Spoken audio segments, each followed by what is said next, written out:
So when I was a little girl, I would go to my grandma and grandpa's church in Sailor Springs, Illinois. It was a Christian church there. And when you walked in, it smelled like an antique store. If you don't know what that smells like, it's the smell of dust and dirt and wood. And there were hard pews with no cushions. And I always had to wear a dress and shoes that were uncomfortable to go to this church. And I don't really remember a lot that was taught, but I remember an old man that would yell a lot. And he would say, yeah, and people would say, amen. And as a little girl, it was scary, and I didn't really know what was going on. And it would go on and on and on and on. And on the right side of the church, there was an old clock, and it had the second hand. And we sat close enough to it that you could hear the tick, tick, tick, tick, tick. And I don't know if you've ever been so bored that it seemed like minutes passed like years, right? And I would look for anything to keep my attention. They had this old sign that said attendance, and it would say attendance last week, attendance this week. Sunday school attendance last week, Sunday school attendance this week. And then they had a sign, I don't know why they had this one or what they were doing, but they had daily Bible readers. And let's say the attendance was 100, it would say like 7. And I would sit as a little girl and wonder, who are the 7? Right? We've all been there, haven't we? Somewhere where we're feeling the seconds like years. It might be when you're doing a plank. Right? Like, surely that's got to be 15 seconds already. Surely that's got to be done. It might be when you're at the end of a school day. It might be the end of a shift. Like, it's like, oh, surely it's got to be 15 minutes already. It might be as a parent when you're at the 5th grade band concert. Hey, have you ever noticed how the fun or the lack of fun can completely change the same experience? We're in this series called I Love My Church, and we've been talking about our core values, and we've been talking about the Bible is our guide, everybody grows, everybody serves, and today we're talking about no boring here. And maybe you've heard the values and you've thought, that they all kind of make a lot of sense till we get to the no boring here. Like, what does that have to do with living a Christian life? What does no boring here mean? And I want to ask a question. Is it possible that joy and fun and excitement could actually create an atmosphere where we could feel more of God's presence and it could change us? That's what we want to look at today. If you've been here a while, or it's your first time, or just a few times, you may have noticed that we tell a lot of stories here. Brain science, I know, here I go, being that geek, right? Brain science tells us that stories help our brains absorb information. You would think that our brains would love information. But actually, our brains are designed by our Creator to absorb more information through story. And you've probably experienced this before. Have you ever been somewhere and you feel like your brain's too full? Some people will say it's like drinking from the fire hose. Well, that's because when we only hear information, the only 2 parts of our brain that work are the Broca's area and the Wernicke's area. When we read a book, when we listen to a podcast, when we hear a lecture, The only part of our brain that lights up are those two areas, and that's why it's very hard, even though we love the information, to retain it. But brain science tells us that when we hear a story, when you heard me say that it smelled like an antique store, that lit up one part of your brain. When you heard me say it felt like a hard pew and my shoes were tight, that lit up another part of your brain. When we talk about how I feel, it does another part of your brain. And when I did the tick, tick, tick, tick, it lit up the last part of your brain. Now, here's the thing. We didn't come up with this. God did. Now, I want to show you another guy. This guy looks like the guy I was talking about in the first story, doesn't he? This is what you pictured when I said there was an old guy yelling at everybody. This is what you picture. That couldn't be further from the truth. This guy is Doc Henderson.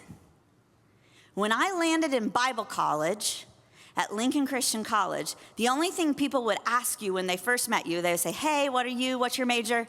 Are you taking Life of Christ too? Have you got Doc Henderson? Do you have a class yet with Doc Henderson? And let me tell you why. Because every day when you walked into his class, he would tell you stories about guys that were ornery and they shouted and they had a bad temper. And then he'd say, now that was Peter. And then he'd tell you about somebody else, and he would tell you the same story that you'd heard before and you'd read as information. But he'd make that information come alive to the fact that as soon as you left his class, you wanted to go back and read that Bible story for yourself. It's not because the information was new or because it was different, but the excitement and the parts of our brain that he lit up allowed us to absorb the information. No boring here changes the way that we hear God's word. And Jesus was way ahead of us on this. In Matthew chapter 13, it says, a large crowd soon gathered around him. And so Jesus got into a boat, and then he sat there and he taught as the people stood on the shore. He told many stories in the form of parables.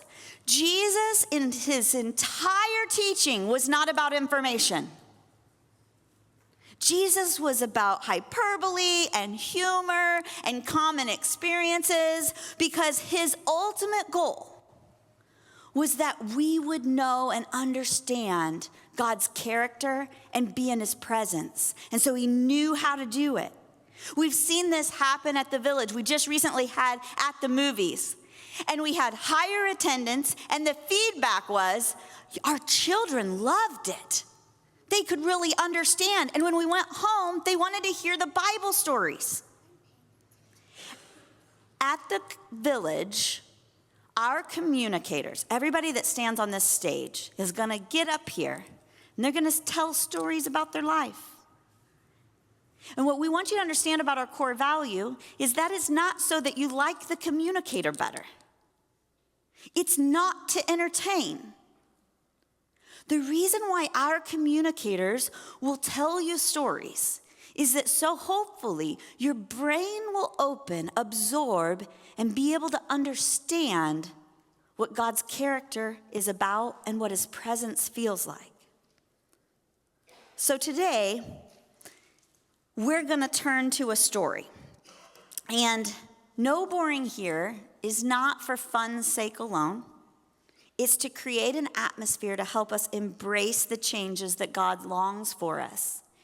And it's also so that we can easily invite people along with us, and so hopefully they can experience him too. So as we look at this story today, we're going to look at a great story about no boring here from the Old Testament. And it's found in 2 Samuel chapter 6, but I need to set it up for you a little bit. So in the Old Testament, before Jesus came, His people lived in an area and they had an Ark of the Covenant. And that is where God's presence dwelt. And it had been a long time for the Israelites, and the Ark of the Covenant had not been within their proximity. And now that's going to change, and that's where we pick it up in 2 Samuel chapter 6, verse 12. It says, so David went there, and he brought the ark of God from the house of Obed-Edom to the city of David with great celebration. It says, and David danced before the Lord with all his might, wearing a priestly garment. Now that's underlined. Well, it's supposed to be. Yeah, it is. Okay, a priestly garment, because in Chronicles we also hear it called an ephod. David is in his underwear. Okay? And I want you to really get an idea of what's happening. This is a party. It's actually much more like the Macy's Day Parade. It's the city of Jerusalem. Everybody's looking outside their windows. They're on the streets. They're coming through. And today, if you could imagine in Shanahan, the presidential motorcade coming. This is what it was like, except it was the king, and he was in his underwear, okay? And he's not just walking and waving, he's dancing and leaping. And so it says, so David and all the people of Israel brought up the ark of the Lord, and with shouts of joy and blowing of ram's horns, confetti cannon. That's what was supposed to happen right now. It didn't come, Amazon, okay? So I want you to understand, this was a party, right? David is coming down through the streets. There's literally so much party coming because the Ark of the Covenant's coming.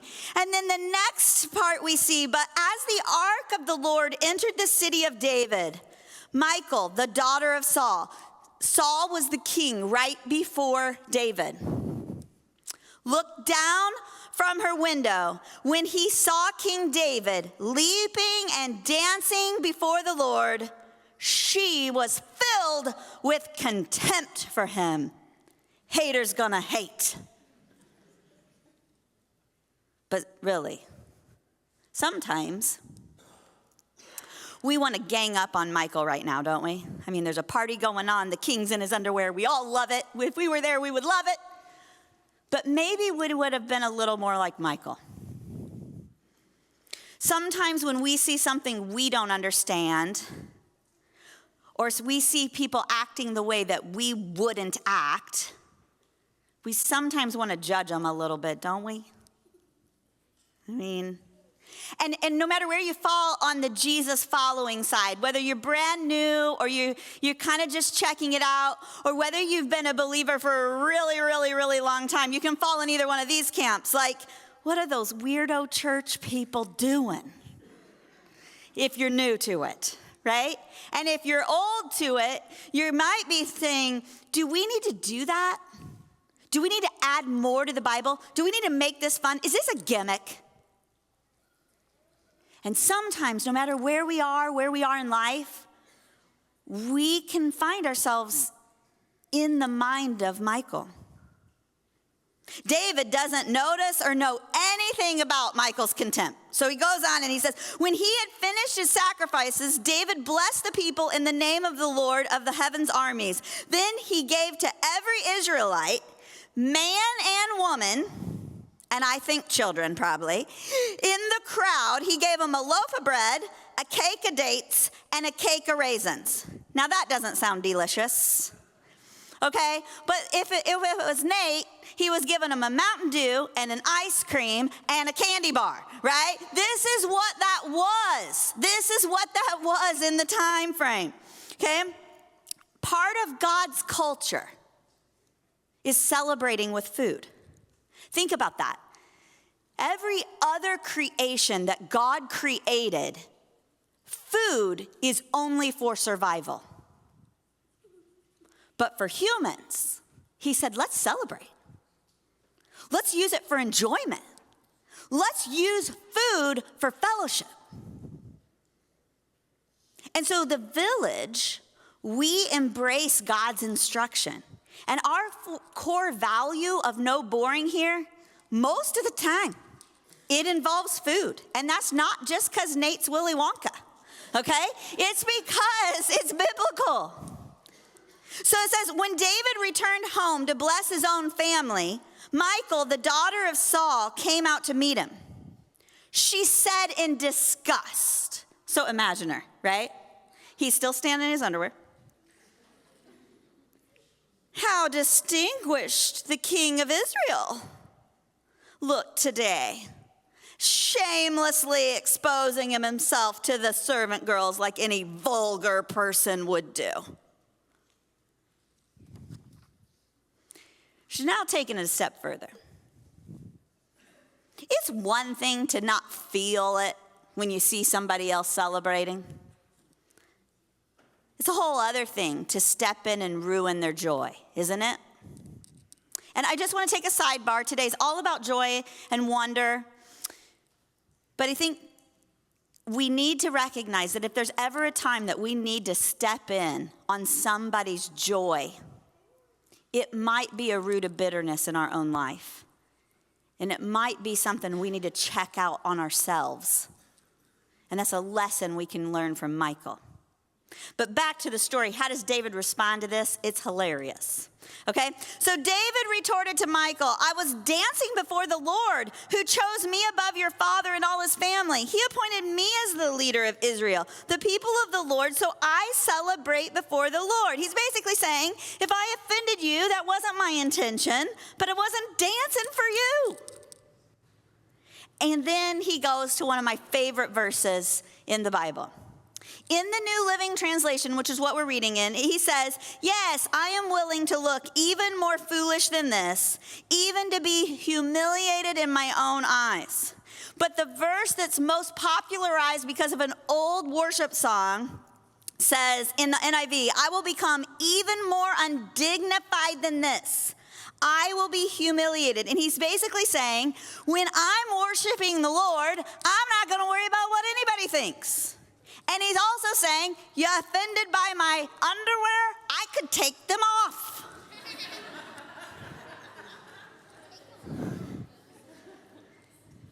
No boring here. It's in the Bible. There's something God has designed in us to allow laughter and dancing and to create an environment of worship for him. When you're here at this church, you may notice that people worship differently. Some people stand real stoic, and they might not even move their lips because they're just reading the words, and that's their way of worship. And some people like me, if you ever come to a Pulse, I'm like, woo! Here's the point. The presence of the Lord is going to affect people differently, and we're going to respond differently. And here at the village, with no boring here, we invite all types of worship. Our core value of no boring here shows up through fun and feast and festival. But it also shows up through fighting for what counts. It's not just fun for the sake of fun.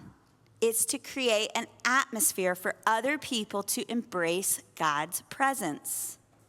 And so, no boring here allows us to worship the way that we want, but no boring here also allows us to serve full of joy. Full of joy, serving. Sometimes those don't go together. I'm going to tell you some truthful times where that was serving, joy didn't match. It wasn't equal in my life. One, when we started the church, we had an office in our basement in our house. That was inconvenient. Now, let me tell you about some things that were joyful when I serve. When I do the meal pack, when I do dance the night away, when I do the adult prom. When I go to Pulse, joy. Another thing that's maybe a little difficult for me is life group. Now, don't get me wrong. I love life group. I've been a part of life group since it started. I can look back and see all the change in my life and all the beautiful friendships I have because of life groups. But even as recent as this summer, I will tell you that when it was time for life group, I would think, oh, we're busy. Let's just do it another time. Let's do it another season. I have too much going on. But I can look back and see the joy. Jesus said, "For even the Son of Man came not to be served, but to serve others, to give his life for a ransom for many." Jesus made it clear that all of his followers are called to serve other people. Pulse. Love Pulse. I love to show up. I love to sing songs because somebody else is leading. Pulse. I love to show up. I love to lead small group of girls because somebody else wrote the questions. Pulse. Meal ministry. When it started, we had 20 kids to feed, and that wasn't hard. Now we got 90. Hey, want to sign up? Crickets. Crickets. And I've gotten so far in my serving with that I'm like, maybe we should change it. Maybe we shouldn't do meals. How about just popcorn?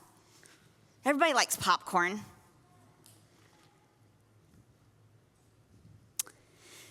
But then, I see a kid come that's hungry